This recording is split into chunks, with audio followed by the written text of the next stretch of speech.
Осыған ұқсас періштелер жайлы хабарлар көп. Жинап алғанымызда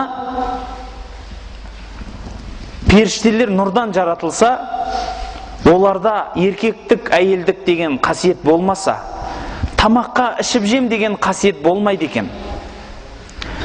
Көбіне олар Алланың құлшылығында болады. Тек белгілі бір қызмет берілген періштелер болмаса болды. Белгілі бір қызмет періштелер бізге әйгілісі Жәбірейіл алейхиссалам уахи түсіреді. Микаил бар, жаңбыр жаудыратын. Исрафил бар, сүрді үрлейтін. Үлкен сүр сырнайы бар, соны үрлейтін. Ал Әзірейіл деген нәрсе негізінде бұл халықтың қойған аты. Бұл ат пайғамбардың хадисінде келмеген. Біліп алыңыздар. Пайғамбардың хадисінде Әзірейіл деген ат жоқ. Мұны халық қойған. Пайғамбарымыздың хадисінде де, Құран аяттарында да жан алушы періштені мәләкүл маут деп атайды. Жан алушы періште дейді. Жан алушы періштенің түрлері көп екен. Мысалы, Назиат сүресін алыңыз. Суырғанда жұлатын, жұмсақ қылып тартып алып кететін, қинап тұрып езетін, немесе әсемдеп, арулап, білдірмей тербетіп алып кететін періштелер болады. Ол Алланың бұйрығына сай алады жанды. Соған қызметі берілген екен. Періштелер тағы да басқа қызметте еге. Солардың бірі, адам туылғанда бір періште келіп, ананың ішінде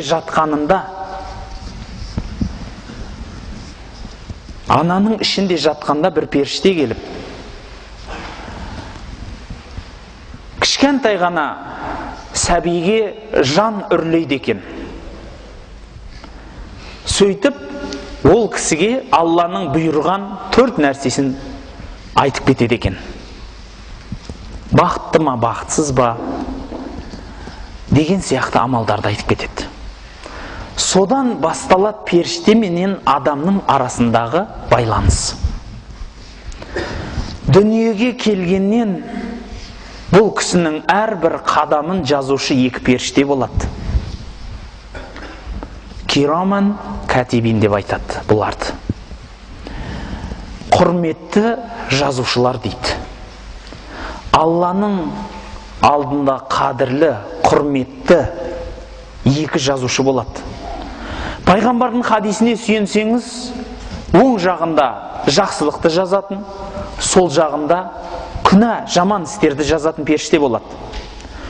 Және оң жағындағы періште сол жағына бастық болады екен.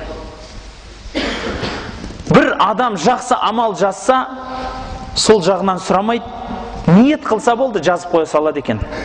Ниет қылды деп. Жақсылық амал жасаса да бірден жазып қоя салады. Ал сол жағындағы періште жаман ниет қылды деген кезінде оң жағындағыдан сұрайды екен, жазайын ба деп. Сонда періште айтады екен, жазбаңыз. Бұл ниетін өзгертетін шығар қазір. Жазбай қоя тұр дейді екен. Періштелер көп. Адам өмірімен байланысты. Бір періште тұрып айтады екен, күніге таңна тұрып, Алланың бұйрығыменен, әміріменен, я Аллахым, сенің жолыңда, сенің берген ырзық несібеңді садақа қылған адамға орнына үлес етіп толтыра бер. Сенің берген рызқыңды тығып садақа қылмаған адамның несібесін кеміте бер дейді екен. Ауыр сөздері, бірақ күніге таңнан тұрып сол бір періште айқайлайды екен. Жұма намазға келетін періштелер бар. Намаздың алдында тұрып, жұма күні.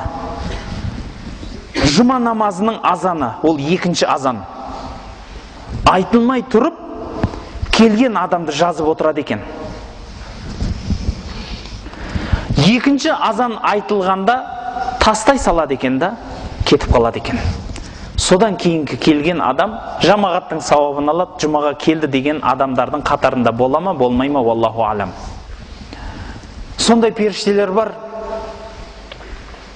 Адамның өмірін сақтап жүретін періштелер бар. Өзге дін иелерінде де бұларды айтады. Ангел-хранитель деп айтып жатады ғой, иә? Бұл біздің дінімізде де бар.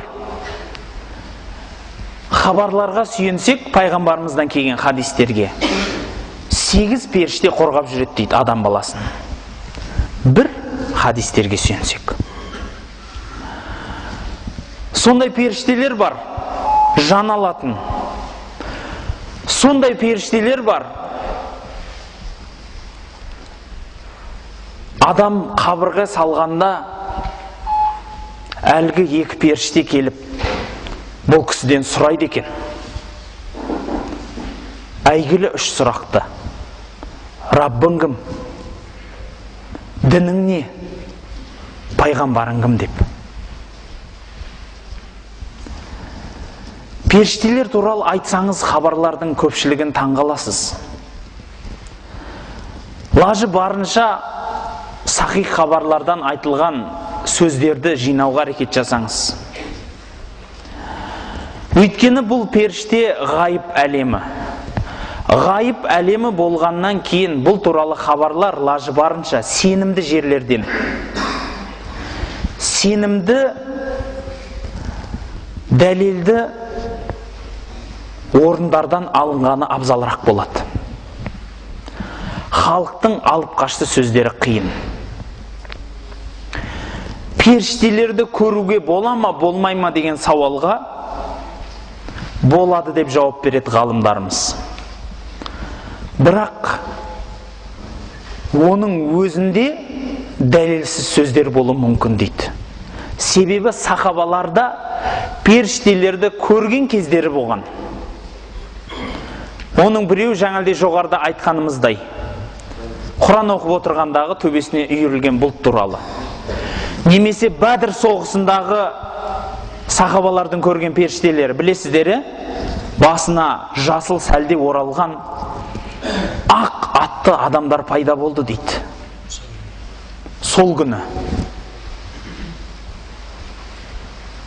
Бұл да періштелер. Бір күні Жабрейл алейхиссалам пайғамбарымыз саллаллаху алейхи вассаламға келіп айтыпты: ей Мұхаммед саллаллаху алейхи вассалам, сендердің іштеріңде, яғни сол пайғамбардың жандағы достары өздерінің ішінде ең құрметтілеріңіз кімдер депті. Сонда пайғамбарымыз айтыпты: Бәдірді көрген сахабалар депті. Сосын пайғамбарымыз сұрапты: ал сіздердің іштеріңізде ең құрметтілеріңіз кімдер десе, бізде де дәл солай деген екен. Бәдірді көрген періштелер, періштелердің ішінде құрметтілері болады екен. Осы хабарларға қарасақ, оларда да осы Бәдірде соғысқан періштелер болған.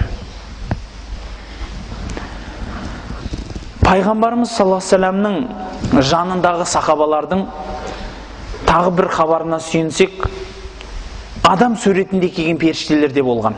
Мысалы, Омар радиаллаху анхудың әйгілі хадисі бар, машхур болған. Бір кісінің мешітке келіп, пайғамбарымыз саллаллаху алейхи вассаламға иман, ихсан, ислам жайлы сауал қойғандары. Сондықтан осы хабарлардың бәрін жинасаңыз, адам баласы періштені көруіне болады. Бірақ халайық, біліп алыңыздар, сол хабарлардың бәрін жинасаңыз да бір нәрсе білесіз: періште келіп адамға келіп, яғни бір пайғамбарлық алып келмейді бұдан кейін. Періште келіп бір адамға сен саған Алла тарапынан арнайы бұйрық берілді демейді. Бәлки кейбір жағдайларда өзіне көріну мүмкін адам суретінде, не басқалай суретінде. Әйтсе дағы, бұл ғайып әңгімесі болғандықтан, өте тұрақсыз жер болғандықтан, мұндай тайғанақ жерде тұрудың қажеті жоқ. Сонан соң,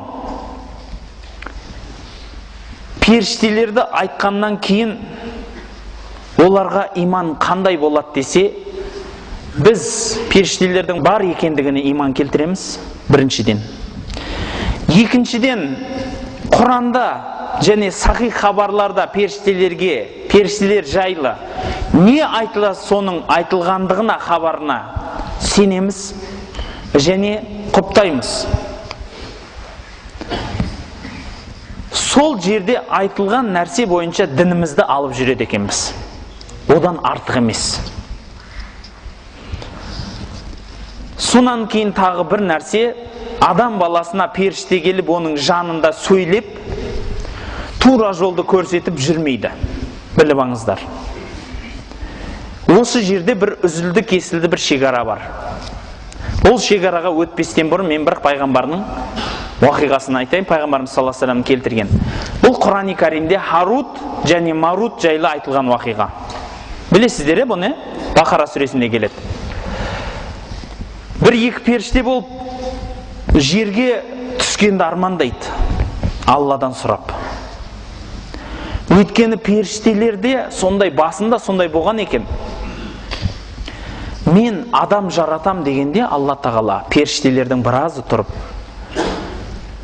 білімділігін қараңыз, сонда періштенің.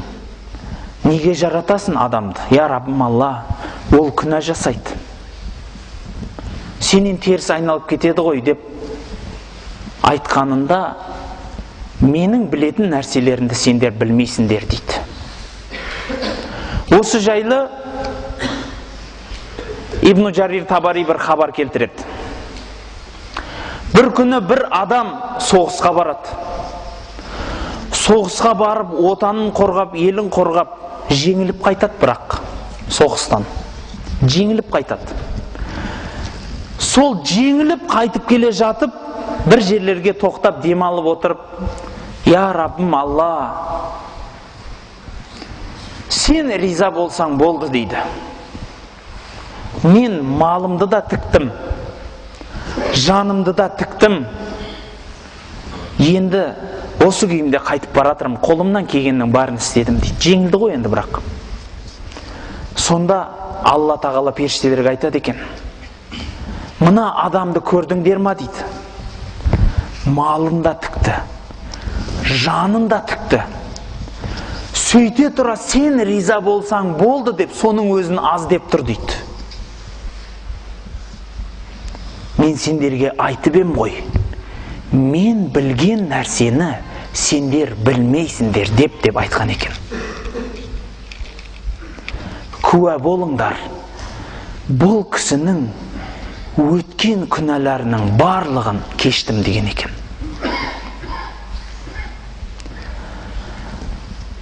Харут, Марут деген екі періште осы адамды нәпсісіне қарап сынайтын періштелердің бірі болыпты. Аллаға айтыпты, я Аллахым, бізді де жерге түсір. Егер бізді түсірсең, біз мына адамнан да артық амал жасайтын шығармыз дейді.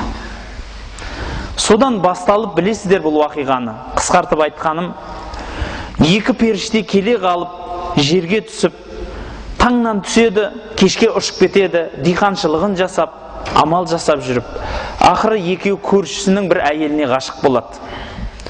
Білесіздер ма, пайғамбарымыз саллаллаху алейхи ва саллямда хадис бар.